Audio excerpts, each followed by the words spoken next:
Good morning. അപ്പൊ നല്ല ഒരു പ്രഭാതം നേരുക. അപ്പൊ ഞാൻ ഇന്ന് പറയുന്ന വിഷയം എന്താണെന്ന് വെച്ചാൽ ഒരു സെൻസിറ്റീവ് ആയിട്ടുള്ള ഇന്ത്യയിലെ ഗവൺമെന്റുമായി ബന്ധപ്പെട്ട് ഒരു വിഷയമാണ്. ഈ വിഷയം എന്താണെന്ന് ചോദിച്ചാൽ നിങ്ങൾക്ക് എന്നേക്കാൾ നല്ലോണം ചിലപ്പോൾ അതിനകത്ത് പാർട്ടിസിപ്പേറ്റ് ചെയ്യാൻ പറ്റും. കാരണം ഈ ഒരു വിഷയം ഇന്നത്തെ കേരളത്തിലെ യുവാക്കൾ, പ്രത്യേകിച്ച് അവർ ആ സമരത്തിന്റെ ഭാഗമല്ല എങ്കിലും അവരുടെ തോട്ടുമായി ഏറ്റവും കൂടുതൽ ചേർന്ന് നിൽക്കുന്ന ഒരു വിഷയമാണ്. അതായത് കേരളത്തിൻ്റെ ജനങ്ങളെ സംബന്ധിച്ചിടത്തോളം അവർ വളരെ കോൺഷ്യസ് ആണ് ഇത്തരത്തിലുള്ള വിഷയങ്ങളിൽ. പ്രശ്നം ഞാൻ ആദ്യമേ അങ്ങ് തുടങ്ങാം. സോനം വാങ്ചുക് അല്ല അതിൻ്റെ പ്രധാനപ്പെട്ട സമരകർത്താവെങ്കിലും അദ്ദേഹത്തിൻ്റെ സമരത്തിലൂടെ വളരെയേറെ ശ്രദ്ധ നേടുകയും CJP പാർട്ടി നേതൃത്വം കൊടുക്കുകയും ചെയ്യുന്ന ഇറ്റ്സ് എ നോട്ട് എ എന്താ പറയുക, നമ്മൾ അങ്ങനെ പറയാൻ പറ്റത്തില്ല, ഒരു പൊളിറ്റിക്കൽ പാർട്ടി എന്നുള്ളതിനേക്കാൾ ഉപരി ഒരു ഡെമോക്രസി രാജ്യത്ത് സ്ട്രെങ്തൻ ചെയ്യുന്നതിന്, മനസ്സിലാവുന്നു. അപ്പോൾ എപ്പോഴും അവിടെ ഒരു ഒപ്പോസിഷൻ വേണം. അല്ല എന്നുണ്ടെന്നുണ്ടെങ്കിൽ ഇപ്പോൾ ഈ 12 വർഷത്തെ ഭരണം പോലെ ആയിപ്പോവും. Yes sir. കാരണം ജനത്തിന് വേണ്ടി ഭരിക്കുന്ന ഒരു കൺസേൺ. അപ്പൊ പ്രതിപക്ഷ പാർട്ടികൾ പോലും നമ്മൾ എന്തിനാണ് ഇപ്പൊ കേരളത്തിൽ കോൺഗ്രസിന് ബദലായി കമ്മ്യൂണിസ്റ്റ് പാർട്ടികളും ഉണ്ട്, BJP ഉണ്ട്. അപ്പൊ ഇവരെന്തിനാണ് ആ ഒരു ഗവൺമെന്റ് അവർക്കൊരു പ്രൊട്ടക്ഷൻ നൽകി ഒരു പ്രതിപക്ഷ പാർട്ടി എന്ന് നിലനിർത്തുന്നതെന്ന് പോലും എന്തിനാണ്? കാരണം എന്താ, അത് ഒരു ഗവൺമെന്റിനെ ക്ലിയർ ചെയ്യുവാൻ വേണ്ടി, ഒരു ഗവൺമെന്റിനെ കൃത്യമായി മുന്നോട്ട് നയിക്കുന്നതിൽ പ്രതിപക്ഷത്തിന് പങ്കുണ്ട്. അതുകൊണ്ടാണ് പ്രതിപക്ഷ നേതാവ് എന്നൊക്കെ പറഞ്ഞ് ആ ക്യാബിനറ്റ് പദവി വരെ നൽകുന്നത്. കാരണം അവിടെ പ്രതിപക്ഷം ഉണ്ടായാൽ മാത്രമേ ഭരണപക്ഷം നടത്തുന്ന അഴിമതികളും അല്ലെങ്കിൽ ഭരണപക്ഷം ഡെമോക്രസിയിൽ നിന്ന് മാറി ചിന്തിക്കുകയും ചെയ്യുമ്പോൾ അതിനെ തിരിച്ചു കൊണ്ടുവരാൻ, കോൾ ബാക്ക് ചെയ്യാൻ വേണ്ടി ഇത് ശ്രമിക്കുന്നത്. അപ്പോൾ അതാണ് പ്രതിപക്ഷത്തിന്. അപ്പൊ ഇതേ സമയത്ത് ഒരു പ്രതിപക്ഷ സ്വരമായി മാറുകയാണ് CJP. അല്ല, ഞാൻ എന്തിനാത് പറയാൻ വന്നത്, ഒരു രാഷ്ട്രീയ പാർട്ടിയിൽ എന്നതിലുപരി ജനങ്ങളുടെ സ്വരമായി മാറുവാൻ എന്തു ചെയ്യുന്നു? എന്തുകൊണ്ട് CJP പാർട്ടി? അതൊരു ചോദ്യമാണ്. എന്തുകൊണ്ടാണ് അതിനകത്ത് പ്രകാശ് രാജിനെ പോലെ അല്ലെങ്കിൽ സോനം വാങ്ചുകിനെ പോലെ, അവരെന്ന് പറഞ്ഞാൽ സോനം വാങ്ചുക് ആരാന്ന് വെച്ച് കഴിഞ്ഞാൽ ഹീസ് എ സയന്റിസ്റ്റ്, എഡ്യൂക്കേഷണൽ ഒരു പ്രൊഫഷണലിസ്റ്റ് ആണ്, അതോടൊപ്പം തന്നെ ഒരു ആക്ടിവിസ്റ്റ് ആണ്. He's from Ladakh. അപ്പൊ ജനങ്ങളുടെ ഇതിനു വേണ്ടിയും കുട്ടികൾക്കും വേണ്ടിയും ഒക്കെ വളരെയേറെ പ്രവർത്തനം നടത്തുന്ന ഒരു മനുഷ്യൻ, അദ്ദേഹമൊക്കെ ഇതിന്റെ ഭാഗമായി വരികയാണ്. അദ്ദേഹം ഏകദേശം 10-18 ദിവസം എന്തോ ചെയ്യുന്നു, നിരാഹാരം ഇരിക്കുക. എന്തിനു വേണ്ടി? For the justice.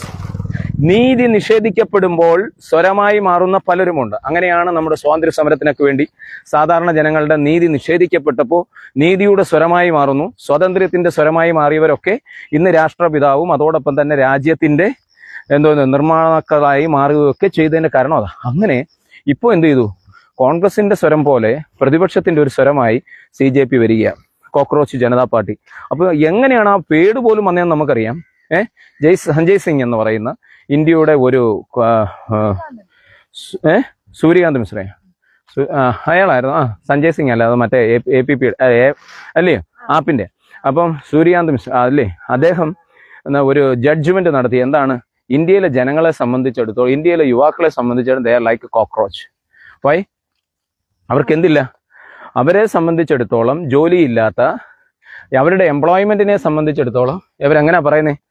ഇങ്ങനെയാ പറഞ്ഞത്. അപ്പൊ ഇതിനെതിരെയുള്ള ഒരു പ്രതികരണ ശേഷിയുള്ള ചാലക ശക്തിയായി യുവാക്കൾ മാറിയതാണ് ഈ CJP എന്ന് പറയുന്നത്. അവർ പാറ്റകളല്ല എന്നും സാഹചര്യങ്ങൾക്കനുസരിച്ച് പോരാടുന്നവരാണെന്നും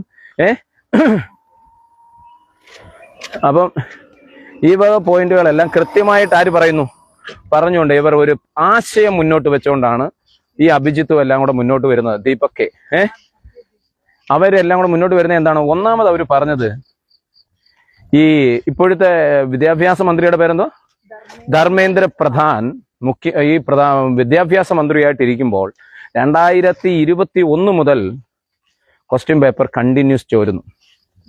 മനസ്സിലാവുന്നു? അത് എത്ര പ്രാവശ്യമാണ് ചോർന്നേ? 6 പ്രാവശ്യം ചോർന്നു. നീറ്റിന്റെ ക്വസ്റ്റ്യൻ, UGCയുടെ ക്വസ്റ്റ്യൻ പേപ്പർ, നെറ്റിന്റെ ക്വസ്റ്റ്യൻ പേപ്പർ. ഇതെന്താണ് ഇത്?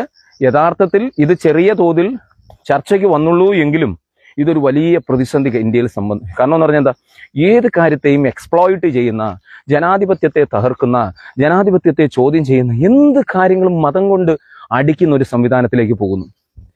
പ്രതിഷേധിക്കേണ്ട സ്വരങ്ങളായി ആര് മാറുന്നു? ഇന്ത്യയിലെ ജനങ്ങൾ മാറുന്നു. എവിടെയും എന്ത് ചെയ്യും? കോമൺസ് ആയിട്ടുള്ള ആൾക്കാരെ സംബന്ധിച്ചിടത്തോളം ഒരു 19% താഴെയുള്ള ആൾക്കാരെ അവരുടെ വിശ്വാസത്തെ ഊട്ടി ഉറപ്പിച്ച് അവരുടെ വിശ്വാസത്തെ ശക്തിപ്പെടുത്തി അവർ അവരെന്തും ചെയ്യും. മതം വെച്ചുകൊണ്ട് വാളും എടുത്ത് അവർ നടക്കുന്ന ഒരു സംസ്കാരത്തിലേക്ക് കൊണ്ടുവന്ന് ഭാരതത്തെ നൂറ്റാണ്ടുകൾ ബാക്കിലേക്ക് കൊണ്ടുവന്നതാണ് BJPയുടെ തന്ത്രം. അതേ സമയത്തോ സാധാരണക്കാരായ അല്ലെന്നുണ്ടെങ്കിൽ ഈ ഹിന്ദുക്കൾ എന്ന് പറയുന്ന ആൾക്കാർ നമ്മളെ പോലെയുള്ള എല്ലാവരും എന്ത് ചെയ്യുന്നു? വിദ്യാഭ്യാസത്തിന് വാല്യൂ കൊടുക്കുന്നവരെല്ലാവരും തിരിച്ചു ചിന്തിക്കാൻ തുടങ്ങി. അവർ സാധാരണ ജനങ്ങളെയും പഠിപ്പിച്ചു. നിങ്ങളുടെ മക്കളുടെ വെറും പാവപ്പെട്ടവൻ സാധാരണക്കാരൻ്റെ മക്കളെല്ലാവരും എന്ത് ചെയ്യുന്നു? അവരുടെ അവകാശങ്ങൾ ഇങ്ങനെ ധ്വംസിക്കപ്പെടുമ്പോൾ അവർ ഗേറ്റിൽ കിടന്ന് നിലവിളിക്കുക. കാരണം എന്താ? BJPയെ സംബന്ധിച്ചിടത്തോളം ഇവരുടെ തന്ത്രം അല്ലെങ്കിൽ ഇവരുടെ ആശയം എന്താണെന്ന് ചോദിച്ചാൽ സാധാരണ ജനങ്ങളെ എല്ലാത്തിൽ നിന്നും അകറ്റുക. അവൻ എന്തെങ്കിലും ഓസിന് കൊടുക്കുക. മനസ്സിലാവുന്നു? അവൻ ഓസിന് കൊടുത്തത് എന്താണ്? വിശ്വാസം കൊടുത്തു, മതം കൊടുത്തു. ബാക്കിയുള്ള അവൻ്റെ മക്കൾ അന്നേരം അവൻ തിരിച്ചറിയാൻ തുടങ്ങുന്നു. യുവാക്കൾ തിരിച്ചറിയാൻ തുടങ്ങുന്നു. അവരുടെ ആവശ്യകതയായി മാറുന്നു ഈ രാജ്യത്തെ ജനാധിപത്യത്തെ സംരക്ഷിക്കേണ്ടത്. അങ്ങനെ സമ്മേളിക്കപ്പെടുന്ന വലിയ ഒരു സമ്മേളനമായിരുന്നു എവിടെ നടന്നത്? ജന്തർ മന്ദറിൽ നടക്കുന്ന പ്രതിഷേധം. ഈ പ്രതിഷേധത്തെ യഥാർത്ഥത്തിൽ കേരളത്തിലുള്ള യുവാക്കളെ സംബന്ധിച്ചിടത്തോളം they would like to participate that. അങ്ങനെ ഒരു mind they created by because കേരളത്തെ സംബന്ധിച്ചിടത്തോളം പീപ്പിൾസ് ആർ വെരി അഗ്രസീവ് എന്നുള്ളൊരു കൺസെപ്റ്റ് അല്ല, but they are very reactive ആണ്. മനസ്സിലായോ? അവരെ സംബന്ധിച്ചിടത്തോളം അവർക്ക് എന്ത് ചെയ്യണം? റെസ്പോണ്ട് ചെയ്യണമെന്നുള്ള താല്പര്യം കൂടി നിൽക്കുന്നവരാണ്.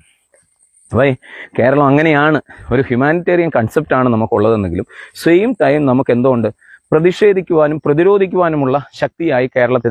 അതുകൊണ്ടാണ് കേരളത്തെ പോലുള്ള ജനങ്ങളെല്ലാം ഒരു കാര്യം ശ്രദ്ധിച്ചോ? അവിടെ ചെന്ന് ഇന്നലെ സോനം വാങ്ചുക്കിനെ എന്ത് ചെയ്തു? അറസ്റ്റ് ചെയ്യുന്നു. അപ്പോഴും അല്ലെന്നുണ്ടെങ്കിൽ ദീപക് അന്നേരം അവിടെ ഇത് പറയുന്നു, ലാത്തി ചാർജ് ഉണ്ടാകുന്നു. അപ്പോഴെല്ലാം അവരുടെ ഫ്രണ്ടിൽ വന്നിരിക്കുന്ന ചാനലുകൾ ഏതാ? മലയാളി ചാനൽ മാത്രമേ ഉള്ളൂ. മനസ്സിലായോ? അപ്പൊ ജനാധിപത്യത്തെ എവിടെ കൊന്നൊടുക്കുന്നു? ജനാധിപത്യത്തെ ധ്വംസിക്കുക എന്നല്ല, ജനാധിപത്യത്തെ സപ്രസ് ചെയ്യുക, അടിച്ചമർത്തോ. ഇവിടെ ഇല്ല, ഈ സാധനം ഇല്ല. ഒറ്റ ചാനൽ അവിടെ നിന്ന് വരുന്നില്ല. ഇതാണ് ഇന്ത്യയിൽ ഇന്ന് നടക്കുന്ന ഏറ്റവും വലിയ തീവ്രവാദം എന്ന് പറയുന്നത്. ഇതാണ് ഒരു തീവ്രവാദപരമായ കൺസെപ്റ്റ്. ഹായ് കേട്ടോ, മനസ്സിലാവുന്നു? അപ്പൊ സമരം എന്തിനു വേണ്ടിയായിരുന്നു? സമരം നീറ്റ്, UGC തുടങ്ങിയ പരീക്ഷകൾക്കെതിരെയുള്ള സമരം, ക്വസ്റ്റ്യൻ പേപ്പർ ചോർച്ചയ്ക്കെതിരെയുള്ള സമരം. 2, ധർമ്മേന്ദ്ര പ്രധാൻ എന്ന് പറയുന്ന മന്ത്രി, വിദ്യാഭ്യാസ മന്ത്രി രാജിവെക്കുന്നതിന് വേണ്ടിയുള്ള സമരം. 3 എന്തായിരുന്നു? തൊഴിലില്ലായ്മയ്ക്കെതിരെ ശാക്തീകരിക്കപ്പെടുന്ന ഒരു യുവജനതയുടെ ആർജവം. 3 അപ്പം വിദ്യാഭ്യാസത്തിനും ഈ ഒരു വിഷയത്തിനും വേണ്ടി പ്രതികരിക്കുന്ന ഒരു സമൂഹം. ഇങ്ങനെ 4 കാര്യങ്ങൾക്ക് വേണ്ടി ആര് സമരം ചെയ്യുന്നത്? പക്ഷെ മോദി സർക്കാർ ഇതിനെ ഡിഫെൻഡ് ചെയ്യുന്നു. എന്തുകൊണ്ടാണ്? Why they are not ready to cure that. എന്തുകൊണ്ടാ? Why they are not ready to respond that. എന്താ വെച്ചാൽ കാര്യം? ഒന്ന് സുഖമായിട്ടിരിക്കുന്നു. യെസ് കേട്ടോ. എന്തുകൊണ്ടാണ് അവരങ്ങനെ ചിന്തിക്കുന്നത്? അവരെ സംബന്ധിച്ചിടത്തോളം, മോദി ഗവൺമെന്റിനെ സംബന്ധിച്ചിടത്തോളം അവരെങ്ങനെയാണ്? ഏറ്റവും താഴേക്കിടയിലുള്ള വോട്ടുകൾ മാത്രം കോൺസെൻട്രേറ്റ് ചെയ്യുന്നവരാണ്. മനസ്സിലാവുന്നു? ഈ പറയുന്ന തോട്ട് പ്രോസസ്സിലൂടെ പക്ഷേ ആ ജനത്തെ ഈ സോനം വാങ്ചുവിനെ പോലെയുള്ളവരെ അടിച്ചമർത്താൻ അവർ ശ്രമിക്കുന്നതെന്ന് വെച്ചാൽ ഇത്തരത്തിലുള്ള സമരങ്ങൾ കേരളം മൊത്തം, ഇന്ത്യ മൊത്തം പടരുമോ? ഈ സമരത്തെ ജനങ്ങൾ ഏറ്റെടുക്കാനുള്ള സാധ്യത. അപ്പോൾ അവരെ ഭയപ്പെടുത്തുക. മറ്റു രാജ്യങ്ങളുടെ മുന്നിൽ ഇന്ത്യ നാണം കെട്ടു പോകുമോ? അങ്ങനെയുള്ള ഒട്ടനവധി ചോദ്യങ്ങൾക്ക് സത്യത്തിൽ മറ്റുള്ള രാജ്യങ്ങളിലൊക്കെ ഇന്ത്യ എന്ന് പറഞ്ഞു കഴിഞ്ഞാൽ ഇപ്പോൾ യഥാർത്ഥത്തിൽ വലിയ പ്രതിസന്ധിയിലേക്ക് മാറിക്കൊണ്ടിരിക്കുക. കാരണം നമ്മുടെ ഏറ്റവും പ്രധാനപ്പെട്ട കാര്യമാണ് വിദ്യാഭ്യാസവുമായി ബന്ധപ്പെട്ട് കുട്ടികളുടെ പ്രശ്നം. ഈ ക്വസ്റ്റ്യൻ ധർമ്മേന്ദ്ര പ്രധാനെ രാജിവെപ്പിക്കുക ഒന്നാമത്തെ ആവശ്യം. BJP ഇതിനെ എതിർക്കുന്നത് ഇത് രാഷ്ട്രീയപരമായിട്ടാണ്. അവർ വളരെ ഫീസിബിൾ അല്ലെന്നുണ്ടെങ്കിൽ അവർ വളരെ മനോഹരമായി ഇന്ത്യ ഭരിച്ചുകൊണ്ടിരിക്കുകയായിരുന്നു. എങ്ങനെ? ഈ മതവും പറഞ്ഞ് ഇതും പറഞ്ഞ് ജനങ്ങളെയും ഭിന്നിപ്പിച്ച് ഇങ്ങനെ സേഫായിട്ടിരിക്കുമ്പോഴാണ് ജനം ഇതിന് എന്തൊക്കെയാണ് നടക്കുന്നതെന്ന് ചിന്തിക്കാൻ തുടങ്ങുന്നത്. ഇവരിപ്പം ഫേസ്ബുക്കിലൂടെ ഇവരുടെ മറുപടി മൊത്തം ഗ്രൂപ്പുകൾ ഉണ്ടാക്കി അറ്റാക്ക് ചെയ്യുക. 2015 മോദി വരുന്നതിൻ്റെ തൊട്ട് എല്ലാം ഫാബ്രിക്കേറ്റഡാ. ആ ഫാബ്രിക്കേറ്റ് ചെയ്യുമ്പോൾ പക്ഷേ ഇത് നടക്കുന്നില്ല ഇപ്പോൾ. കാര്യം എന്താ? ജനം അതിന്റെ ഓപ്പോസിറ്റ് സൈഡ്. എന്താണ്? Why the youth are organising for a particular things, അല്ലെ why they are fighting, why they are taking beach. അത് അടി അങ്ങ് പട്ടിയെ പോലെ മേടിക്കൂല്ലേ അവന്മാര്? അടിച്ചോ എന്ന് പറഞ്ഞുകൊണ്ട് നിൽക്കുക. ഒരാൾ ഓടുന്നില്ലല്ലോ. വൈ? നിങ്ങൾ എന്നെ അടിച്ചു കൊന്നാലോ എന്ന് പറഞ്ഞാൽ ഒരാളുടെ 24 പേരിൽ ഒരാളുടെ നില വളരെ ഗുരുതരമോ? അപ്പോഴും അവർ പറയുന്നത് എന്നെ അടിക്കൂ. വൈ? എവിടെ ഡെമോക്രസി തകരുന്നു? ഇതുപോലെയല്ലേ നമ്മൾ സ്വാതന്ത്ര്യം നേടിയെടുത്ത്? അപ്പൊ BJPയുടെ കയ്യിൽ നിന്ന് ജനങ്ങൾക്ക് എന്ത് വേണം? സ്വാതന്ത്ര്യം വേണമെന്നുള്ളൊരു കൺസെപ്റ്റിലേക്ക് എത്തിയിരിക്കുന്നു. ഞാൻ ഈ കാര്യം മനസ്സിലായോ? ഇനി നമുക്ക് മനസ്സിലായോ? നിങ്ങൾ പ്രസംഗിക്കുമ്പോൾ ആധികാരികമായും ശക്തമായും പറയാൻ പറ്റണം. അപ്പോൾ ഇവിടുത്തെ ജനങ്ങളുടെ വിഷയം എന്താണ്? നമ്മൾ ഈ പറയുന്ന ജാതിയും അതൊന്നും നമ്മുടെ വിഷയമായിട്ട് വലുതായിട്ട് എടുക്കുന്നില്ല. അതെല്ലാം ഒരു സൈഡിൽ കടന്നുണ്ട്. പക്ഷേ ജനങ്ങളുടെ സ്വാതന്ത്ര്യത്തിനെതിരെ, ജനങ്ങളുടെ ഡെമോക്രസി, ജനാധിപത്യത്തിനെതിരെ അത് ധ്വംസിക്കപ്പെടുമ്പോൾ, അതിൻ്റെ കഴുത്തിൽ കത്തിവെക്കുമ്പോൾ സ്വാഭാവികമായിട്ടും നമ്മൾ അറിയാതെ തന്നെ ഒരു സമൂഹം ഇതിനുവേണ്ടി എന്ത് ചെയ്യും? ഉയർത്തെഴുന്നേൽക്കും. അത് ചരിത്രപരമായ സംഭവമാണ്. അത് സോനം വാങ്ചുങ് വേണമെന്നൊന്നുമില്ല, അഭിഷേക് വേണമെന്നില്ല, അഭിഷേക് ദീപക് വേണമെന്നില്ല. നേഹ ചിലപ്പം വരും. മനസ്സിലായോ? കാരണം എന്താ?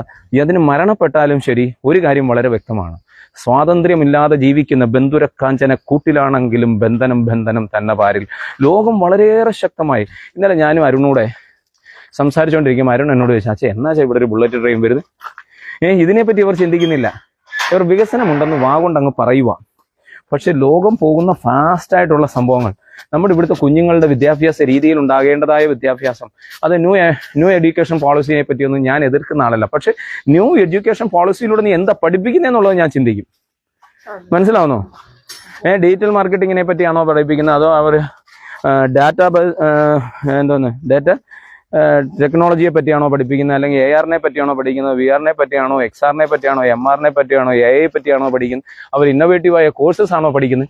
So lot of questions rising me, എന്നിൽ തന്നെയാണ് വരുന്നത്. ആ ചോദ്യത്തിന്റെ ഒരു മറുപടി കൊടുക്കാൻ, ഈ യൂത്തിനോട് ഒരു മറുപടി കൊടുക്കാൻ എനിക്ക് കഴിയണം. മനസ്സിലാവുന്നു? ലോകം മൊത്തം വലിയ ചേഞ്ചിന്റെ പാതയിലൂടെ പോവുക. ആ സമയത്ത് നമ്മൾ 1860 അല്ലെങ്കിൽ BC കഥയും പറഞ്ഞുകൊണ്ട് ഇവിടെ ഇരിക്കാൻ നോക്കും. BSc നമ്മളെടുത്ത് അവിടെ ചാടി ഹനുമാനാണ് ഇത് കണ്ടുപിടിച്ച് എന്നൊക്കെ പറഞ്ഞാലൊന്നും ഇന്നത്തെ കാലത്തെ പിള്ളേരോ ജനമോ വിശ്വസിക്കത്തില്ല. അപ്പൊ ആ ചേഞ്ചസ് ഇതിനകത്ത് എന്ത് സംഭവിക്കാൻ പോന്നേ?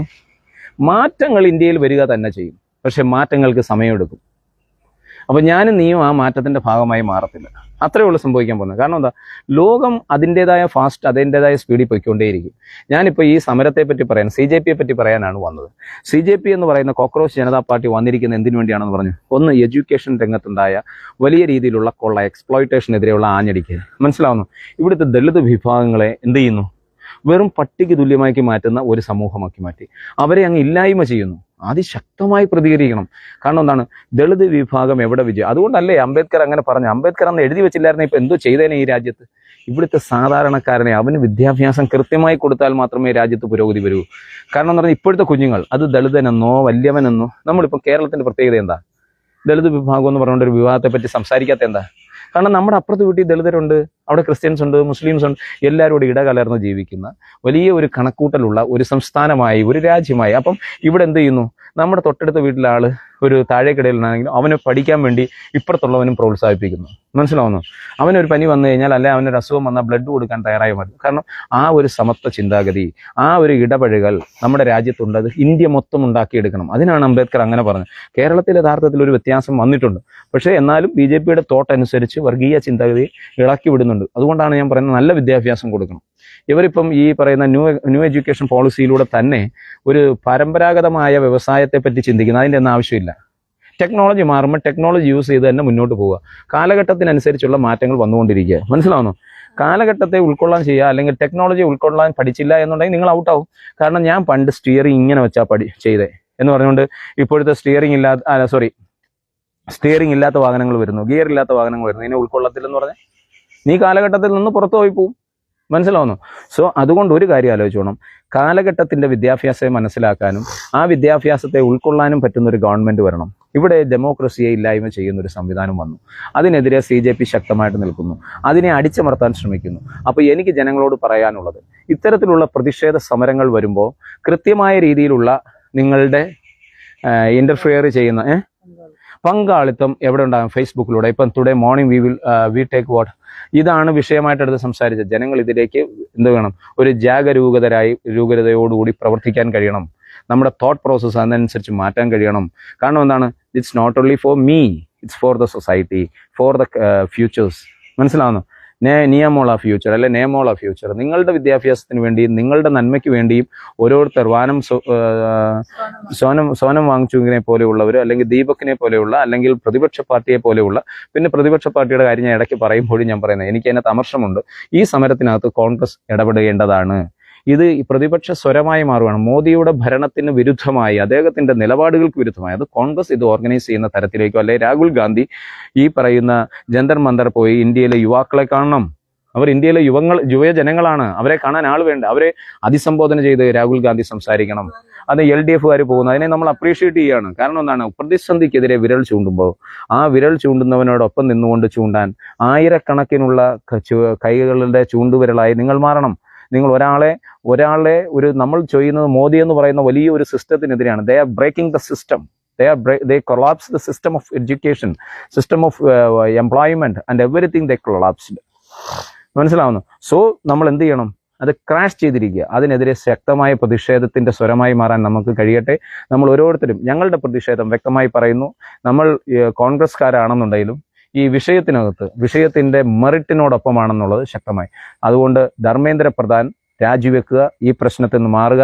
കറക്റ്റായിട്ടുള്ള രീതിയിൽ 2023 മുതൽ 7 8 പരീക്ഷകളെ ചോർത്തിയിട്ടുണ്ട്. അതെല്ലാം തിരിച്ച് ചിന്തിക്കുക. ഇതിപ്പോൾ എന്നിട്ട് പറയാം, എന്തോ പറഞ്ഞാലും കോൺഗ്രസിനെ പറ്റി പറയേണ്ട കാര്യമില്ല, കോൺഗ്രസ് അന്ന് ചെയ്തുകൊണ്ട് ഇവർ ഈ കസാരയിലെങ്കിലും ഇരിക്കുന്നു.